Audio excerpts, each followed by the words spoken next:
Hey, Warrior Saints! Welcome to Friday's episode of the Crucifixional Life stream. We are here together again as a team with Greg and I coming at you from our remote studios. Today we have a really interesting question we want to explore and see what's God's opinion on this whole thing about persecution and leadership. That being said, like we always do, please pray with us. We will begin right after that. In the name of the Father, and of the Son, and of the Holy Spirit, one God. Amen.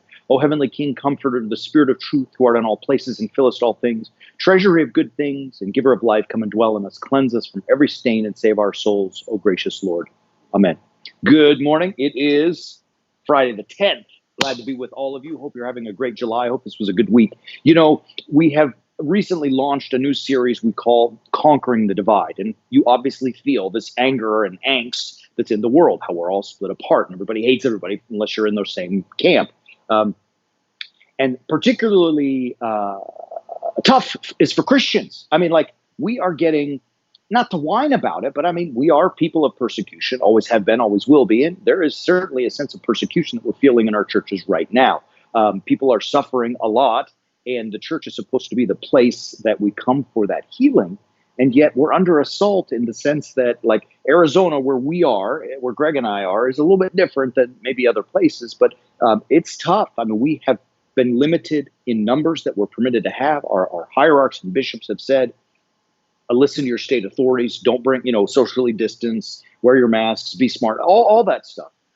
Some places it gets worse. Like California, we just heard the governor, Newsom, has said in California that there's to be no singing or chanting in church. Well, anyone who's been to an Orthodox church service before, and for that matter, probably most Protestant churches and Roman Catholic churches as well, like, we do a lot of singing.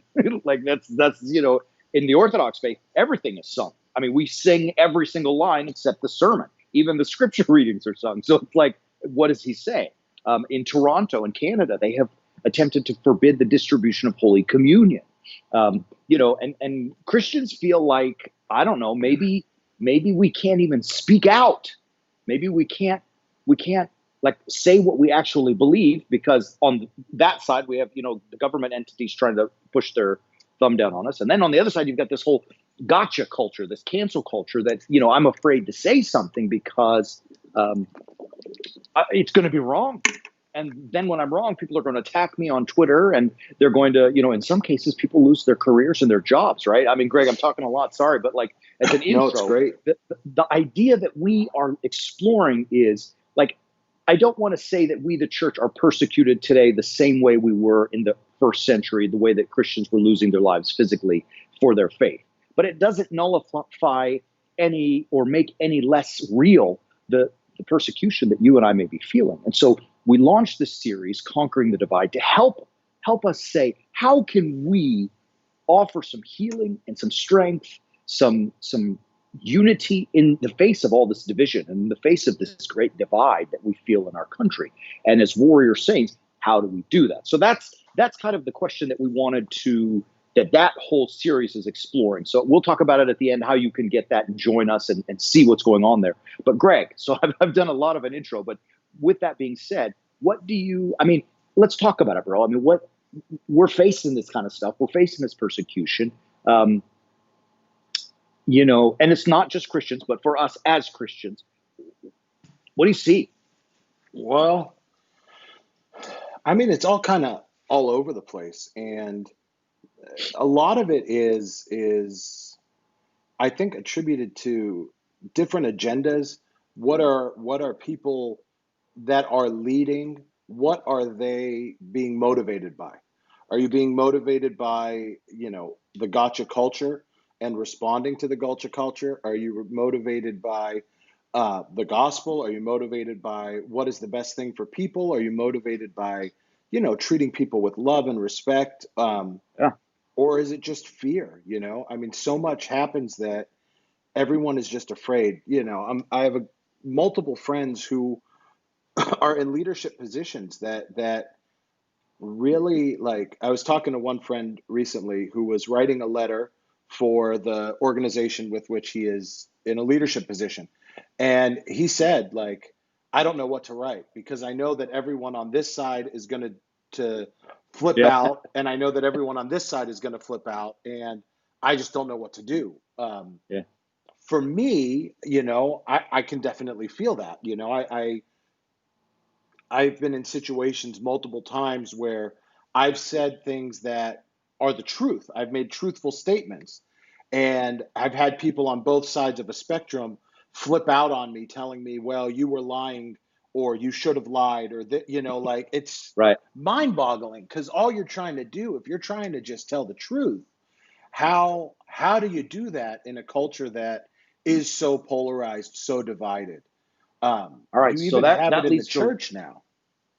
yeah, no, absolutely. Sorry, I cut you off, but let me No, say it's that's a good. great question. So that's what I think everybody's afraid of right now, and I think that Christians have to learn how to overcome that. Is that if you say the wrong thing, which is inevitable because there are two sides and both are ravenous. So if you say the wrong thing, you will be squashed and attacked and all that kind of stuff, and nullifying your voice, and people will boycott you. Perfect example. The guy who is, I think he's the CEO, and I've forgotten his name, of Goya Foods. Hmm. Hispanic man was just invited to the White House um, to for some there was an Hispanic society, some type of Hispanic organization that President Trump was honoring and putting forward this new proposal, and he brought many Hispanic leaders from around the country. And this guy, he's the president of a food organization, and he said something very nice about President Trump. I don't know what he said, something very nice. And obviously, people who don't like President Trump jumped all over it and pounded the guy by saying we should now stop supporting Goya Foods. So, like, you got to imagine the president of our nation, like him or not, invited you to his office, his house, for God's sake, the house. Like, that's an honor. And he was doing something for your people. And you said in a very nice way, thank you, and we're great, we appreciate you, and you got killed for it. And so now, like, everyone's saying boycott Goya Foods. And he stood up. So that's the interesting part, is this guy's saying, what are you talking about? But that idea, that mentality it's like everybody's ravenous and waiting for you to speak so that they can entrap you and catch you and shut you down. Yeah. My rambling leads to this question. What does it take to overcome? I mean, do we just go silent and endure? Or if not, what does it take to say, I'm fighting through that? Well, I think it takes a lot of boldness on the part of the leaders to, like this gentleman from Goya Foods, to be bold enough to say, like, what are you talking about? What are you doing?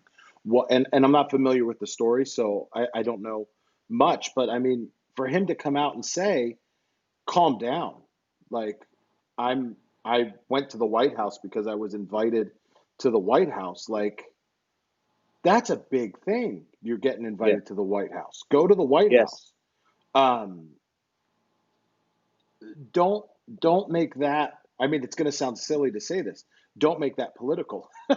But we Right. make everything so political, and Right. everything is like you keep saying, that gotcha culture. It's beyond that. It's um, we just want to constantly tear down.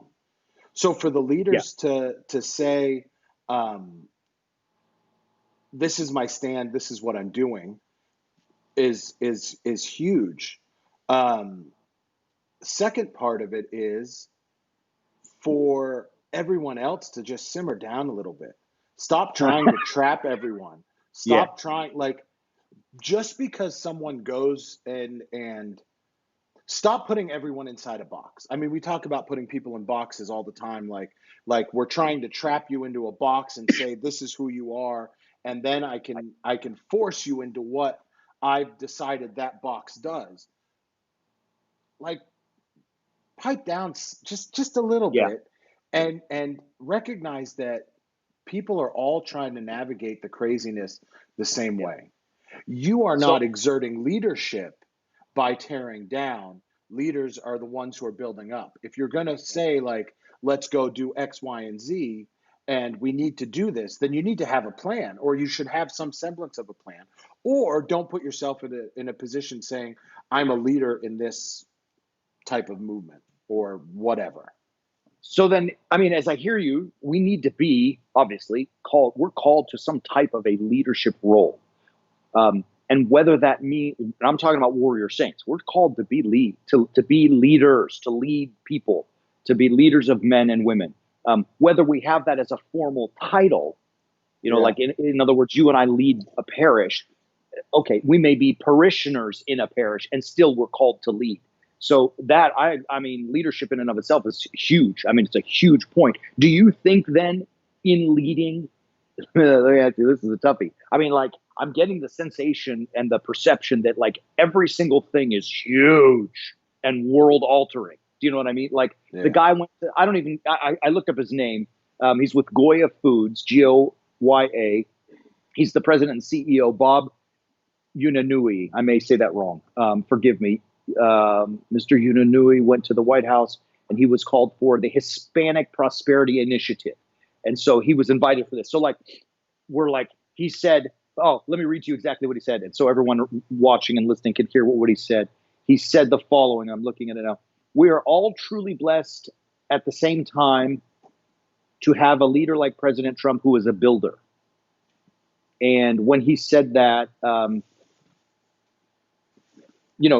who's a builder, like in other words, he was saying thank you and praising President Trump. The world exploded, and Twitter and whatever. Just so the question I want to ask now is, BFD, right? Is it really a big deal that he said that? Like he was at the home, publicly speaking, even if he doesn't like the guy, which it seems like he does like President Trump, he was at the home of the most powerful man in the world, right?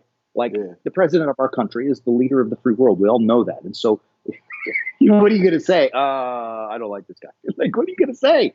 So is it a big deal that is it a small deal that we made into a big deal, and do leaders need to see through that kind of stuff? Well, I think you need to see through, we need to be able to see through what is the politeness of, I'm in this guy's house, I'm going to be polite, versus, it's easy to interpret what we're saying as leaders need to be strong and take a stand, as well. Then as a leader, he should have, on behalf of the Hispanic community, stood up in front of President Trump, who's trying to keep the Hispanic community out, and really just giving it to him at the White House. Like, okay, fine. Or you could see that the guy was being polite and was acting with class. Like, at the end of the day, it comes down to thinking. People aren't thinking, and because they're not thinking, there's a lack of leadership initiative within them to move through that. Someone commented on YouTube that he was invited by the previous administration as well. My guess is that there was no outcry, no outrage from anyone that he went there. But that's correct. He said that in the same article I found it on. He said those very words. I was invited by the previous administration, and nobody had any outrage. Yeah, because we're now in the culture of outrage. We're now in the age of outrage. I like that. The age of outrage. But like, there's just not thought. But you can also see, like, maybe on Hispanic National Day or the Hispanic Initiative, Coalition Initiative, I think you said it was. Prosperity Initiative. Prosperity Initiative. Maybe calling Trump a builder is not the best thing, considering the thing he wants to build is a wall that keeps, so you can see both sides. The problem is, as a leader, are you able to lead through that? How do we lead through the fact that I'm going to say these words, I have to carefully craft every single word, knowing that everything I say can and will be used against me in the court of public opinion? Bravo. Great statement. You know what? Like, so here's like the way I look at it and the way I think about it, and Christ has asked us, I mean, here's the real gospel part of this whole thing. Christ has asked us, commissioned us as warrior saints to be leaders. I mean, to be leaders of men, really. Men and women we're all called to lead. And in some sense, I think that means we need to very carefully craft our words, like you said, Greg. I know that very often I speak fast and I speak from my heart and from my mind. Sometimes it gets really fast, and I say words that are perhaps inappropriate. Like I shouldn't say some of the words that I say. I freely admit that, recognizing that sometimes my mind and my tongue are faster than the filter that should be there, right? So we should craft our words. We should be very careful. And I believe, and you know this, Greg, like this is one of the rules, the 5 rules that we have in our on our pastoral team is to always be genteel and respectful and polite. Mm-hmm. However, is there like a line where when like we are supposed to like are we there's a lot of lines. Are we afraid to say what really truly needs to be said because we don't want to encounter the gotcha, right? And I think leadership has to say, like, look, in being crucifixional, in following Christ to the cross, look, I'm going to have to speak truth. And some people will love it and some people will not. And I may face challenges from that, right? Yeah. And deal with that. I mean, am I off on that? I mean, is that not an essential part of leadership is speaking what has to be said, even when you will get, and sometimes from who you will get backlash? For sure. You have to be able to say truth despite having backlash, but you also have to have motivating that truth love. So if your love for the person is motivating you to actually say the things that need to be said, um, I've said before, I often determine, do I love this person's opinion of me more than I love them? And if I love them more than I love their opinion of me, then I often will need to say something to them that might be hard for them to hear, but I need Yeah. to still say that because I love them, because I need to maybe pull them where they need to go, but at the same time, or help guide them where they're going. But at the same Right. time, because I still love them, then I still need to say that in a way that is, as you said, genteel, that is spoken with love, that is, spoken with a smile or with Right. something. But if Right. you don't have that genuine love for someone, um, it's never going to work because people Agreed. can see through it. Yeah. People see through, if you're just doing it to be political, if you're just doing it to be, but when you actually are coming from a place that is, I love the people that God has entrusted to me. And that's what leadership really boils down to, right? Like you're a leader of people because God has entrusted these people to your care. And so if you are a leader of these people that God has now entrusted to your care, then you are a steward of these people. Like you have to take care of them. When I do the premarital stuff at our parish, like we talk about the crowns, representing 3 different things. And one of those things is stewardship. They are the crowns of royalty, not because you're the king and queen of your marriage and you get to like boss each other around, but because you are stewards the way that the kings and queens of a country, according to the mentality of God, kings and queens are stewards of God's gifts to them. Um, my dad said to my wife and I at my wedding, you, she is God's gift to you, and you are God's gift to her, and God help her. But he said, you are God's gift to her, and she'll regularly remind me of that. Like if we're into something and we're joking, she'll be like, "Remember, I'm God's gift to you." But I was like the just gonna say. reality is, like we are God's gifts to each other. When we have our child, that child is going to be God's gift to us. We have to be stewards of those gifts. We have to be good stewards of those gifts, taking care of them, not, burying them under the ground and hoping for the best, Right. like in the parable of the talents in Matthew 25. That's so great. She is. I don't know if Diana's watching, but you are God's gift to Greg for sure. For sure. Yeah. It's. Anyways, I like this idea, exploring this little bit about leadership, and you know what, an interesting thing about leadership. Now I'm kind of taking us off track a little bit, but it's still part of it. The leader's job is ultimately sacrificial, right? It is crucifixional in and of itself because, leadership, true Christian leadership means what are you doing? You're putting other first, right? I mean, like at the heart of the matter, you Well, know? think about any movie like Lord of the Rings or um, uh, Game of Thrones or any of these imageries where there's tons of battles. Imagine the battle when the king is riding out first versus the battles where the king is staying in the um, keep. Think about like Lord of the Rings, Two Towers at the end, where Aragorn in the middle, like Aragorn says to Theoden, "Ride out with me," and Yeah. like rally your people by you riding out. Like seeing the king, the leader, the one who is first, going first, not just sitting back and letting all of his people die without fighting alongside of them, moving with them, going through things with them. Like Right. when you are a leader, you are in the trenches with your people. If you are Yeah. not in the trenches with your Absolutely. people, they do not think that you love them.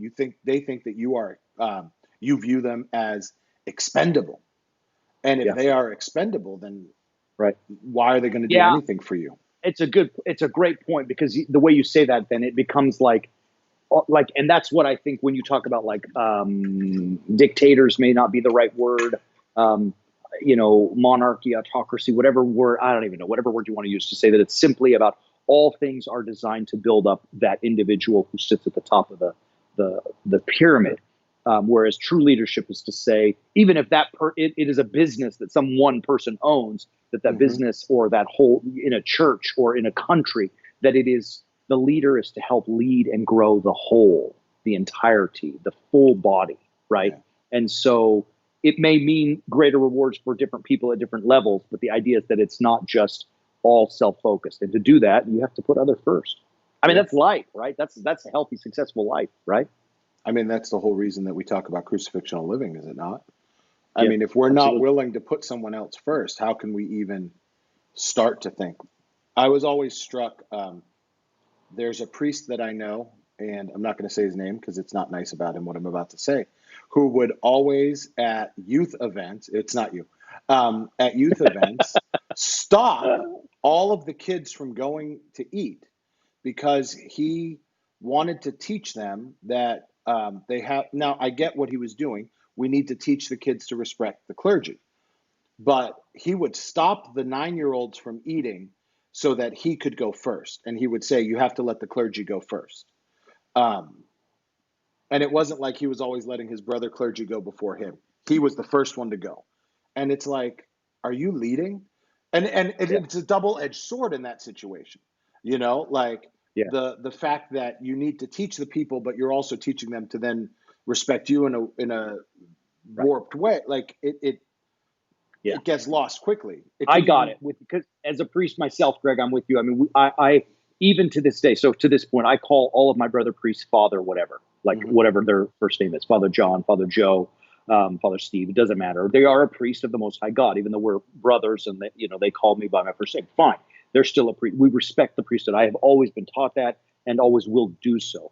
But really, I think you're onto it, because, like, I mean, it's that age old question: do you demand respect or do you earn it? And, Yeah. we can tell people that you have to respect the priesthood, and they should. It doesn't make that wrong. But at the same time, I like this. So there's a book by a gentleman named Simon Sinek.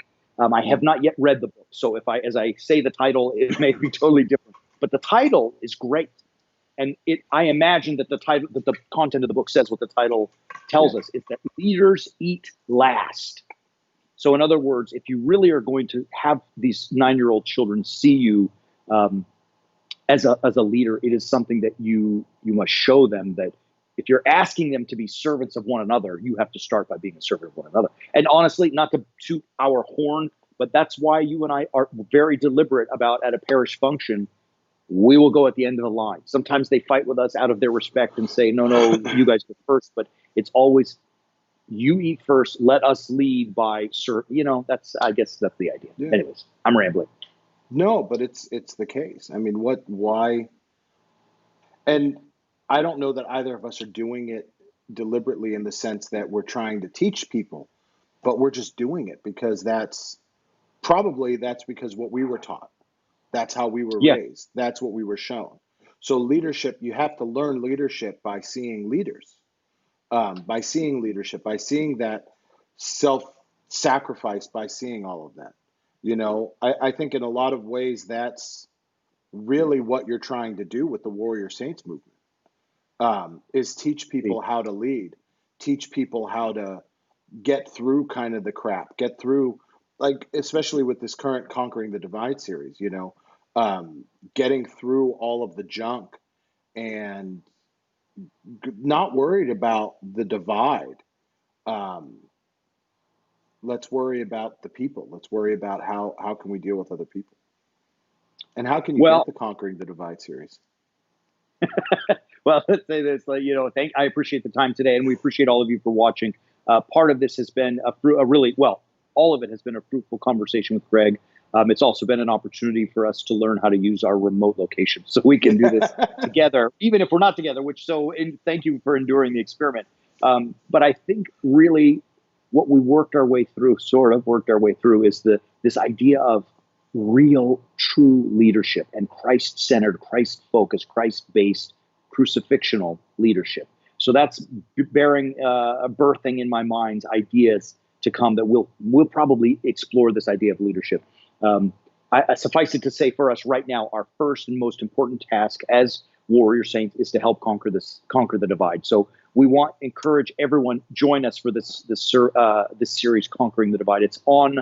You can visit at warriorsaints.org. And what this is, Conquering the Divide, it's like a hardcore. We're pretty aggressive in this thing about how can we help heal the division that we feel in this country.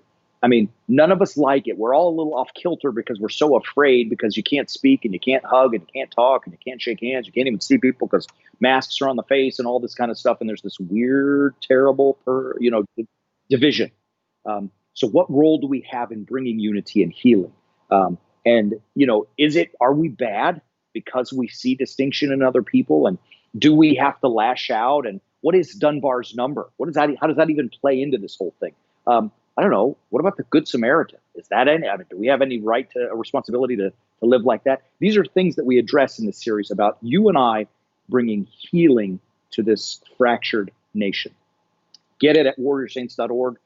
Just subscribe for the Way of the Warrior Saint. It's really accessible. We've made it inexpensive. Anyone can do this.